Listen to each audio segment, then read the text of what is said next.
नमस्कार, एभिन्यूज खबरको दैनिक अनि पृथक प्रस्तुति एभिन्यूज एट देशमा आजमा स्वागत छ। साना खबर या ठुला खबर जसले समाजलाई सकारात्मक दिशातर्फ डोर्याउँछ या त्यस्ता खबर जसले सम्बन्धित पक्षलाई सचेत रहन खबरदारी गर्छ। खबर हरपल अनि निरन्तर त्यसैमा रहेका खबरदाताहरूको सामूहिक प्रस्तुति एभिन्यूज एट देशमा आजलाई आउनुहोस्, सुरु गरौँ। माइती नेपाल परामर्श पूर्ण स्थापना गृह इटहरीले 34औं समूह तालिमको प्रमाणपत्र वितरण तथा ई-रिक्सा वितरण कार्यक्रम सम्पन्न गरेको छ। जोखिममा परेका युवती तथा महिलाहरूलाई आवश्यक सिप सिकाएर आत्मनिर्भर बनाउने उद्देश्यले विभिन्न तालिमको आयोजना गर्दै आएको छ। यही क्रममा एक कार्यक्रम गरी 3 जना महिलालाई ई-रिक्सा साथै सिलाइ कटाई तालिमका 7 जना सहभागीहरूलाई प्रमाणपत्र वितरण गरेको छ। ई-रिक्साको तालिम प्राप्त गरेका समिता राई, गीता देवी थमला र सावित्रा भट्टराईलाई कार्यक्रमकी प्रमुख अतिथि इटहरी उपमहानगरपालिकाकी उपमेयर सङ्गीता कुमारी चौधरी र माइती नेपाल कोशी प्रदेशका कार्यक्रम अधिकृत गोविन्द घिमिरेले ई-रिक्साको चाबी हस्तान्तरण गरेका थिए। 3 महिने सिलाइ कटाई तालिममा सहभागीहरूलाई दम्बर कुमारी श्रेष्ठले सहजीकरण गराएका थिए। माइती नेपालले उद्धार गरेर ल्याएकी चेलीबेटीलाई विभिन्न समयमा जीवन उपयोगी सिप प्रदान गर्दै व्यावसायिक बनाउँदै आएको छ भने यो 3 वर्षमा 12 जनालाई सिटी सफारी साथै सिलाइ मेसिनहरू वितरण गरिसकेको पनि माइती नेपाल इटहरी कार्यक्रम संयोजक सुनिता कार्कीले बताए। वितरीय कार्यक्रममा इटहरी वडा नम्बर 2 का वडा अध्यक्ष माधव कोइराला, नागरिक समाज इटहरी अध्यक्ष बालिका भट्टराई, माया घर नेपालकी अध्यक्ष सुभद्रा प्याकुरेल लगाएको सहभागिता रहेको थियो। मोरङको रङ्गेली नगरपालिका 1 स्थित प्रगतिशील माध्यमिक विद्यालय बबिया वीरता 1 दौलतपुरको प्राङ्गणमा एक कार्यक्रमको आयोजना गर्दै अन्तर्राष्ट्रिय आदिवासी जनजाति दिवस मनाएका छन्। संसारकै आदिवासीहरू एक हौ, आदिवासी जनजाति जिन्दाबाद भन्ने मूल नाराका साथ दिवस मनाएका हुन्। कार्यक्रममा 14 जात जातिका समुदायले विभिन्न वेशभूषा नृत्य समेत गरेका थिए। कार्यक्रममा रङ्गेली नगरपालिका उपप्रमुख भूमा पराजुली, आदिवासी जनजाति वडा नम्बर 2 का अध्यक्ष रमेश खवास, नेपाल आदिवासीका प्रदेश परिषद सदस्य दिलबहादुर थेवे, नगर सचिव धर्मेन्द्र मण्डल, समितिका बद्री राजवंशी, विभिन्न वडाका अध्यक्ष, स्थानीय बुद्धिजीवी लगायतको समेत उपस्थिति रहेको थियो। कार्यक्रममा सहभागीहरूलाई विभिन्न जात जातिको गीतहरूमा नृत्य गरेर सहभागीलाई मनोरञ्जन समेत गराएका थिए। नेपाल आदिवासी जनजाति महासंघ वडा समन्वय परिषद रङ्गेली 2 को आयोजनामा उक्त कार्यक्रम गरिएको थियो। सन् 1994 डिसेम्बर 23 को संयुक्त राष्ट्र संघको साधारण सभाले अगस्त 9 तारिकलाई अन्तर्राष्ट्रिय आदिवासी दिवसका रूपमा मनाउने अवधारणा अगाडि बढाएको हो। नेपाली कांग्रेसका केन्द्रीय सदस्य मीन बहादुर विश्वकर्माले पार्टीमा 2 कारणले समस्या भएको बताएका छन्। कांग्रेसको जारी आन्तरिक विशेष अभियान अन्तर्गत छापाको ठुलाबारीमा नेपाल प्रेस युनियन सम्बद्ध सञ्चारकर्मीहरूसँग संक्षिप्त अन्तर्क्रियामा विश्वकर्माले पार्टी आन्तरिक रूपमा ठिक ढङ्गले नचलेको र भित्रको यथार्थभन्दा बाहिर बढी प्रोपोगन्डा भएको स्पष्ट पारे। पार्टी आन्तरिक रूपमा ठिक तरिकाले चलेन र चलेको छैन विश्वकर्माले भने। भित्र पार्टी जसरी चलेको छ त्योभन्दा बढी बाहिर प्रोपोगन्डा भयो। आन्तरिक विशेष अभियान छापाको केन्द्रीय प्रतिनिधि रहेको विश्वकर्माको उपस्थितिमा सोमबार कांग्रेस छापा जिल्ला कार्य समितिको बैठक बसेको थियो। बैठकले अभियान अन्तर्गत 10 दिने कार्यक्रम तय गरेको छ। प्रेस युनियन कर्मीसँग छलफलमा उनले पार्टीले समयमै प्रेस युनियनलाई खोज्नुपर्ने र आफूले खोजेको बताए। विश्वकर्माले पार्टी महामन्त्री विश्वप्रकाश शर्माको सहयोग र समर्थनमा पार्टी बैठक लाइभ गर्न सहज भएको बताए। उनले पार्टी बैठक लाइभ गरेर कांग्रेसले संसारमा नै नवीन काम गरेको जिकिर समेत गरे। विश्वकर्माले सो बैठकले जनविकाससँग जोडिएको 15 तथा देशको समसामयिक अवस्था र राजनीतिसँग जोडिएका 18 वटा निर्णय गरेको जानकारी दिए। यद्यपि उनले निर्णयका ती बुदा पनि उल्लेख गरेनन्। सरकारले निजी विद्यालयलाई 5 वर्षभित्र गुठीमा दर्ता गर्ने विधेयक विरुद्ध पेप्सन एन्ड पेप्सन र हिसान आन्दोलित भएका छन्। देशव्यापी आन्दोलन अन्तर्गत बाँकीमा पनि तिनै संगठनले सबै स्थानीय तह, जिल्ला शिक्षा तथा समन्वय इकाइ र जिल्ला प्रशासन कार्यालय मार्फत ज्ञापन बुझाउँदै निर्णय सच्याउन आग्रह गरेका छन्। सरकारले शिक्षा ऐन 2028 लाई प्रतिस्थापन गर्नका लागि विद्यालय शिक्षा सम्बन्धी कानूनलाई संशोधन र एकीकरण गर्न बनेको विधेयक 2080 ले 5 वर्षभित्र निजी विद्यालयलाई आफ्नो सम्पूर्ण दायित्व शैक्षिक गुठीमा रूपान्तरण गर्नुपर्ने भनेपछि त्यसको विरोधमा चरणबद्ध आन्दोलनमा उत्रिएका हुन्। उनीहरूले हाल निजी तथा सार्वजनिक गुठी अन्तर्गत सञ्चालित विद्यालय नै समस्याग्रस्त रहेको भन्दै आफ्ना श्री सम्पत्ति राखेर सञ्चालन गरेका विद्यालय गुठीमा लैजानु सञ्चालकहरूको घाटी निमोट्ने कार्य भएको ठहरो विद्यालय सञ्चालकहरूको छ। पेप्सन बाँकेका अध्यक्ष एम रावतले देशभर 31% शिक्षामा योगदान दिएको बताउँदै 4.5 लाख रोजगारी अर्बौं लगानी गरेका विद्यालयलाई एकपछि अर्को अंकुश लगाएर राज्यले निजी शैक्षिक लगानी ध्वस्त पार्ने नीति विरुद्ध आफूहरू आन्दोलित भएको बताए। आम उपभोक्ताको रोजाइ यति बेला अर्ग्यानिकतर्फ आकर्षण बढेर गएको छ। घरको भान्सादेखि शरीरमा प्रयोग गर्ने सौन्दर्य सामग्री समेत अर्ग्यानिक उत्पादन बजारमा आएपछि उपभोक्ता समेत यसैमा आकर्षित देखिन थालेका छन्। बजारमा आएको सस्तो सौन्दर्य सामग्रीले महिला दिदी बहिनीको स्वास्थ्यमा असर गरिरहेको बेला नन्दनी हर्बल केयर प्रणालीले उपभोक्ताको चाहना बमोजिम अर्ग्यानिक सौन्दर्य सामग्री बजारमा ल्याएको छ। राजधानीमा 3 वटा सौन्दर्य सामग्री सार्वजनिक गरिएको छ। विभिन्न सेलिब्रिटीहरूको उपस्थितिमा सौन्दर्य सामग्री सार्वजनिक गरिएको हो। उत्पादनको लागि नेपालका लागि ब्रान्ड एम्बेसडर पेशेदर रहेकी भिडियो निर्देशक बिना श्रेष्ठले पनि सस्तो, लोकप्रिय र गुणस्तरीय सामग्री सौन्दर्यका लागि उपयुक्त भएको बताइन्। 3 वर्षदेखि नेपालमा आफ्नो बजार बनाउँदै आएको नन्दनी हर्बल केयरले नयाँ उत्पादनहरूमा सनस्क्रिन, मोइस्चराइजर, फेस वास एक कार्यक्रम गरी पहिलो पटक बजारमा पठाएको छ। यस्ता सामग्री Dubai, Qatar, Thailand, New Zealand, Oman, Bangladesh, Sri Lanka लगायत 45 देशमा निर्यात गर्दै आएको छ। झापा जिल्ला क्रिकेट सङ्घले दर्जनौं खेलाडी तथा प्रशिक्षकलाई सम्मान गरेको छ। काकरभिट्टा स्थित खानेपानी संस्थाको सभा हलमा 8औं साधारण सभा तथा जिल्ला अधिवेशनको आयोजना गर्दै राष्ट्रिय अन्तर्राष्ट्रिय खेलाडीदेखि प्रशिक्षकलाई सङ्घले सम्मान गरेको हो। कोशी प्रदेशका प्रदेशसभा सदस्य गोपाल तामाङको प्रमुख आतिथ्यमा सम्पन्न कार्यक्रममा खेलाडीहरू रुबिना छेत्री, शबनम राई, काजल श्रेष्ठ, रोमा थापा लगायतलाई सम्मान गरियो भने प्रशिक्षकहरू बिरु श्रेष्ठ र लक्पा तामाङलाई समेत सम्मान गरिएको थियो। कार्यक्रममा प्रमुख अतिथि तामाङले मेचीनगरमा आवश्यक खेल मैदानको अभाव रहेको बताए। मेचीनगर खेल क्षेत्रको उर्वर भूमि भएको चर्चा गर्दै तामाङले खेल क्षेत्रमा अझ लगानीको खाँचो रहेको औँल्याए। मेचीनगरमा विद्यालयका खेल मैदान पर्याप्त छन् उनले भने, तर सबैजसो खेल मैदान विवादमा छन्। विवाद समाधान गरेर खेल क्षेत्रको विकासमा लाग्नु हामी सबैको दायित्व हो। कार्यक्रममा मेचीनगर उपप्रमुख मीना पोखरेल उप्रेती, मेचीनगर 6 का वडा अध्यक्ष ललित बहादुर तामाङ, नाइट चेस क्लबका अध्यक्ष राजु कार्की, झापा जिल्ला खेलकुद विकास समितिका पूर्व अध्यक्ष शङ्कर थापा, मेची सामुदायिक सेवा केन्द्रका अध्यक्ष मुक्ति पौडेल लगायतले शुभकामना मन्तव्य राखेका थिए। सुर्खेत महिला जेसिसले सप्ताहव्यापी कार्यक्रम घोषणा गरेको छ। वीरेन्द्रनगरमा आयोजना गरिएको पत्रकार सम्मेलन मार्फत सो कार्यक्रमको बारेमा जानकारी दिएको हो। सप्ताहव्यापी कार्यक्रम अन्तर्गत साउन 26 गते बिहान 11 बजे एसओएस हर्मन माइनरबाट कार्यक्रमको उद्घाटन गरिनेछ। यस्तै 26 गते नै एसओएस हर्मेनमा वक्तृत्व कला प्रतियोगिता गरिनेछ।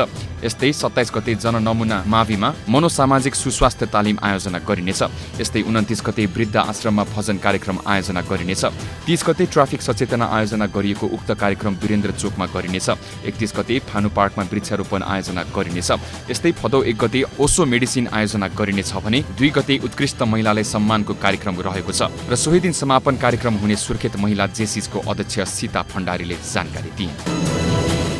सुरक्षा संवेदनशीलताको कारण जनाउँदै भारतसँग सीमा जोडिएका महोत्तरी प्रशासनले मटिहानी सीमा 10 गजा अतिक्रमण गरी बनाइएका संरचना हटाइएको छ। भारतको बिहार राज्यको मधुबनीको मधुवापुर र महोत्तरीको मटिहानी सीमामा रहेका सीमा स्तम्भ नम्बर 295.9 देखि सीमा स्तम्भ नम्बर 295 सम्म नेपालको मटिहानी नगरपालिकाको वडा नम्बर 7 र 8 सँग जोडिएको सीमाको 3 किलोमिटर क्षेत्रमा वर्षौंदेखि दुवै देशका नागरिकले अतिक्रमण गरी निर्माण गरेका घर, टहरा, गोठ, छाप्रोहरू हटाइएको हो। सशस्त्र प्रहरी बल Nepal 9 number head quarter Jaleshwar र भारतीय सीमा सुरक्षा बल एसएसबी को संयुक्त टोलीले 10 जग्गा क्षेत्रमा बाँधेर राख्ने गरेका गाई भैँसी, भण्डारण गरी राखेका घाँस, दाउरा, भुस, पराल, इट्टा, ढुङ्गा, बालुवा लगायतका सामग्रीहरू हटाएर खाली गराएको हो। साथै 10 जग्गा क्षेत्रमै पार्किङ गरी राख्दै आएका भारतीय नम्बरका गाडीहरूलाई पार्किङमा प्रतिबन्ध लगाइएको हो। सीमा क्षेत्रबाट हुने अवैध गतिविधि, साना हतियार ओसार पोसार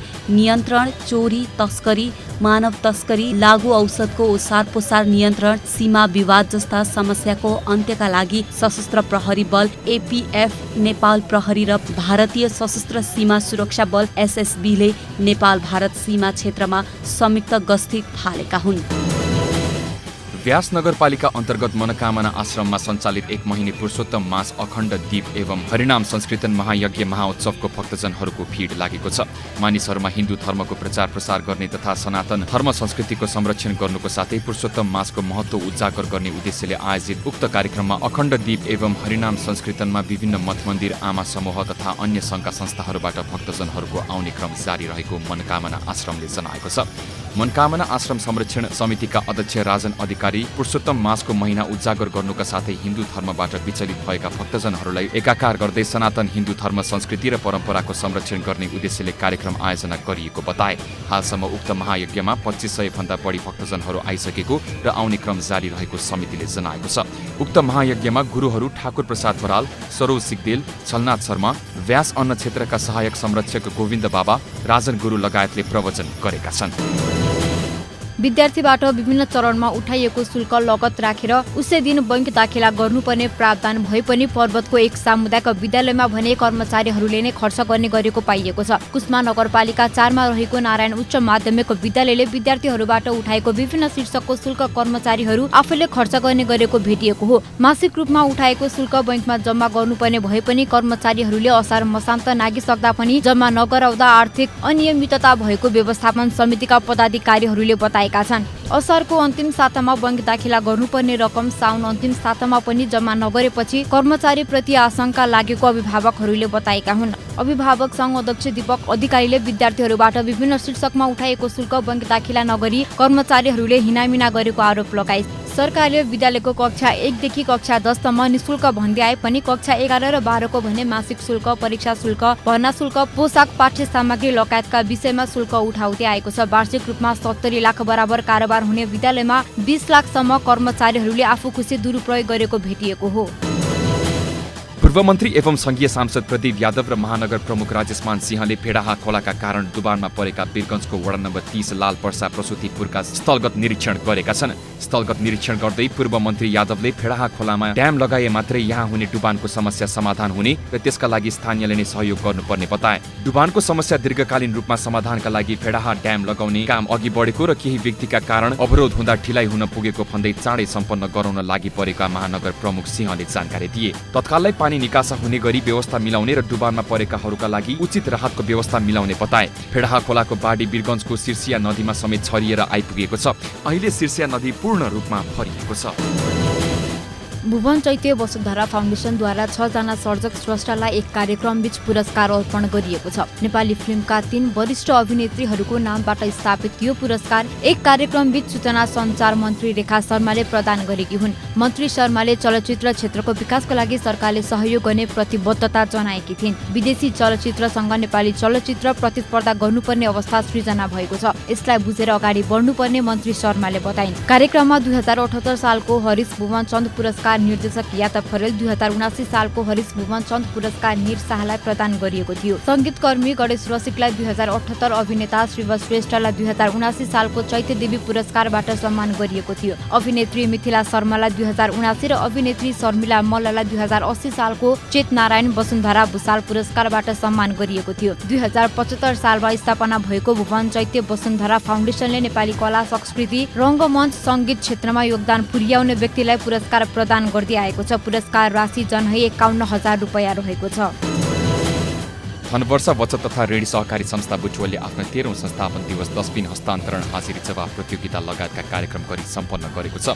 संस्थाका अध्यक्ष नारायण गेवालीको अध्यक्षतामा सम्पन्न शुभकामना आदान प्रदान तथा डस्टबिन हस्तान्तरण कार्यक्रममा बोल्दै संस्थापक अध्यक्ष खोजबहादुर बुढाथोकीले बाहिरबाट आयातित सहकारीका कारण व्यथित बढेकाले सजग भएर अगाडि बढ्न आवश्यक रहेको बताए। उनले आर्थिक समृद्धिका क्षेत्रमा अब नयाँ बाटो पहिचान गरेर नयाँ तरिकाबाट जान आवश्यक रहेको चर्चा गरे।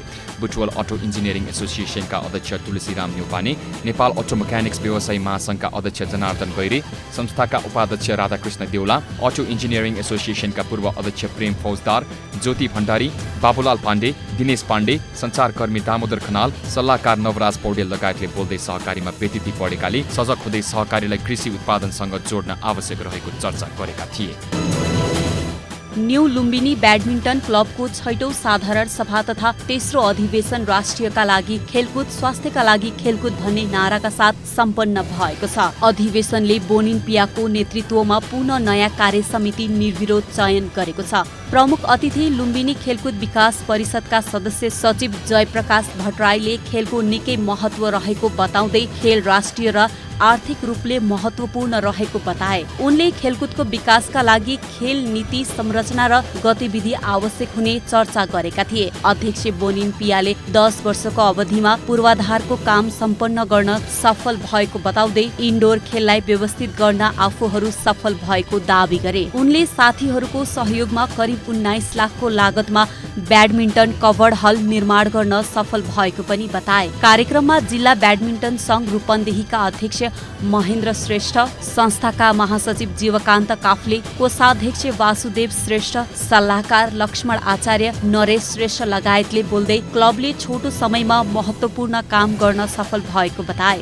कार्यक्रममा संस्थालाई सहयोग गर्ने विभिन्न व्यक्तिलाई सम्मान गरिएको थियो। शान्ति र सद्भावपूर्ण समाज निर्माणका लागि मिडियाको भूमिका विषयक 1 दिवसीय कार्यशाला इटहरीमा सम्पन्न भएको छ। सामाजिक परिवर्तन केन्द्र नेपालले होटल वरन्दामा आयोजना गरेको कार्यशालाको सहजीकरण वरिष्ठ पत्रकार सुविद गुरागाई र शशि कोइरालाले सहजीकरण गरेका थिए। सुनसरीको विभिन्न स्थानका 20 जना पत्रकारको सहभागिता रहेको सो कार्यशालामा द्वन्द्व संवेदनशील पत्रकारिताका उपायहरूबारे जानकारी गराइएको थियो। कार्यशालामा सहजीकरण गर्दै पत्रकार शशि कोइरालाले पत्रकारले पक्षधर लिन नहुने, तथ्यमा आधारित हुनुपर्ने, पत्रकारले उत्पादन गर्ने सामग्रीमा सन्तुलन कायम हुनुपर्ने, समाजमा दबेर रहेका पक्षहरूलाई मिडियाको माध्यमबाट बाहिर ल्याउनु पर्ने बताएका थिए। उनले 10 वर्षे जनयुद्धको प्रसङ्ग उल्लेख गर्दै त्यसले समाजमा सकारात्मक परिवर्तन ल्याएको बताए।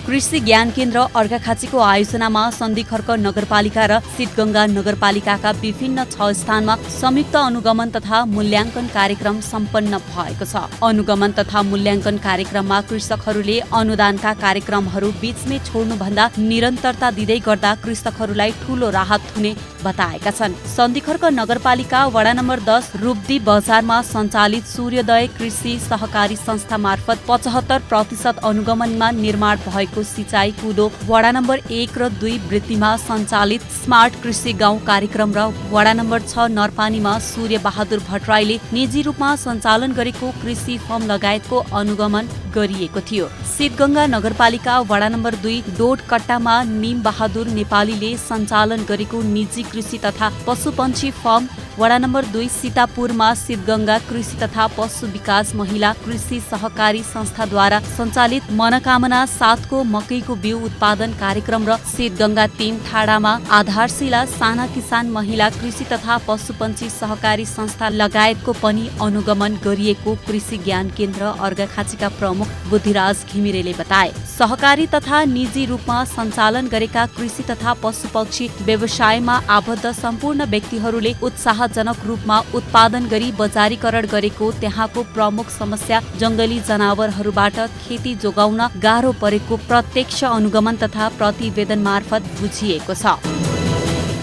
वरिष्ठ मुटु रोग विशेषज्ञ एवं नेपाल मेडिकल काउन्सिलका अध्यक्ष डाक्टर भगवान कोइरालाले औषधि पसलबाट जथाभावी रूपमा एन्टिबायोटिक प्रयोग गर्नाले नेपालीको स्वास्थ्य अवस्था जटिल बन्दै गएको बताएका छन्। डाक्टर कोइरालाले पहिलो र दोस्रो किसिमको एन्टिबायोटिकले काम नगर्ने, तेस्रो किसिमको एन्टिबायोटिक महँगो भनेको समयमा नपाइने अवस्था रहेकोले धेरै नेपालीको स्वास्थ्य जटिल बन्दै गएको बताए। औषधि व्यवसायलाई व्यापार भन्दा सेवालाई बढी ध्यान दिनुपर्ने, जिल्ला जिल्लामा समितिबाटै अनुगमन समिति बनाउनु पर्ने, चिकित्सकको लेखाइ तथा सिफारिस बिना औषधि पसलले तरकारी बेचे जस्तो औषधिहरू बेच्न बन्द गर्नुपर्नेमा डाक्टर कोइरालाको जोड थियो। देशभरिका सरकारी अस्पताल स्वास्थ्य संस्थाको क्षमता विस्तार तथा गुणस्तरीय सेवाको लागि नीतिगत रूपमा सम्बोधनको लागि प्रयास भइरहेको डाक्टर कोइरालाले जोड दिए। डाक्टर कोइरालाले औषधि व्यवसायी संघ पाल्पाले 7औं साधारण सभाको अवसरमा औषधि व्यवसायीद्वारा सम्मान र पुरस्कारबाट सम्मानित गरेको छ। डाक्टर कोइरालाले नगद 10,000 सहित पाल्पाली ढाका, दोसल्ला टोपी र सम्मान पत्रबाट सांसदय ठाकुर प्रसाद गैरे, नारायण प्रसाद आचार्य,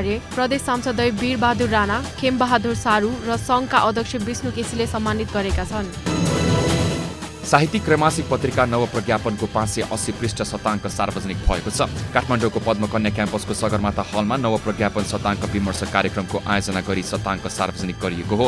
शताङ्कको वरिष्ठ साहित्यिक पत्रकार तथा प्रतिनिधि सभा सदस्य रघुजी पन्त, नेपाल साहित्यिक पत्रकार संघका पूर्व अध्यक्ष एवं वरिष्ठ साहित्यकार रोचक घिमिरे, नेपाल साहित्यिक पत्रकार संघका अध्यक्ष मोहन दुवाल, वरिष्ठ साहित्यकार एवं नारी स्वर त्रैमासिकका सम्पादक हरिणय कुमारी पाठक, वरिष्ठ साहित्यकार डाक्टर शैलेन्द्र प्रकाश नेपाल र पत्रिकाका सम्पादक नवराज रिजालले संयुक्त रूपमा सार्वजनिक गरेका हुन्। कार्यक्रममा प्रतिनिधि सभाका सदस्य पन्तले साहित्यिक पत्रकारिताका बारेमा चर्चा गर्दै साहित्यिक पत्रिकाहरू सङ्कटमा रहेको बताए।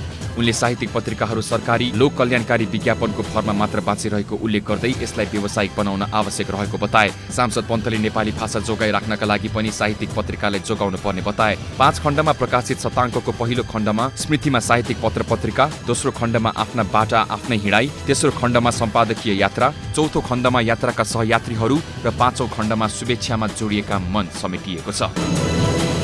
केही समय अगाडि राष्ट्रिय स्वतन्त्र पार्टी धरान नगर कमिटीले धरानमा ज्वरो, आँखा पाक्ने लगायतका रोगहरू अत्याधिक भएपछि पार्टीका सचिव सुमन श्रेष्ठले इटहरी स्थित जल गुणस्तर परीक्षण ल्याबमा परीक्षण गराएका थिए। परीक्षण गराउँदा धरानका सतहबाट ल्याएको पानीमा कोलिफर्म भेटिएको थियो। धरानका अधिकांश पानी पिउन योग्य नभएपछि धरान 15 का सर्वसाधारणले समेत अनुगमन गर्न वडा समितिलाई आग्रह गरे अनुसार पानीको मुहान खुल्ला ठाउँ नजिकै बस्ती धेरै भएकाले नुहाउने फोहोर गर्ने गर्दा पानी दूषित भएको पाइएको छ। अनुगमनका क्रममा पानीको मुहानमा बारबेर नभएको, खुल्ला अवस्थामा ल्याएको, व्यवस्थापन फितलो भएको, बगेको पानी शुद्धिकरण नगरी लगेको पाइएकोले यस विषयमा वडा समिति गम्भीर भएको वडा अध्यक्ष नरेश इवारमले बताए। त्यही खोलामा धरान बजारदेखि नुहाउन जाने, वनभोज खानेले कुखुरा, खसी लगायतका मासु खाएर हड्डी भुत्ला लगायत बगेको पानीमा फालिदिँदा यही पानी धरान बस्तीले पिउँदा खतरा बढेको स्थानीय केबी राईले बताए।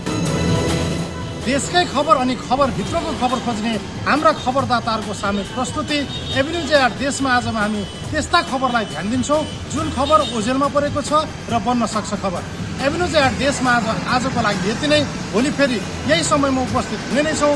खबर भित्रको खबरका लागि हेर्दै रहनुहोला एभिन्यूज खबर। नमस्कार।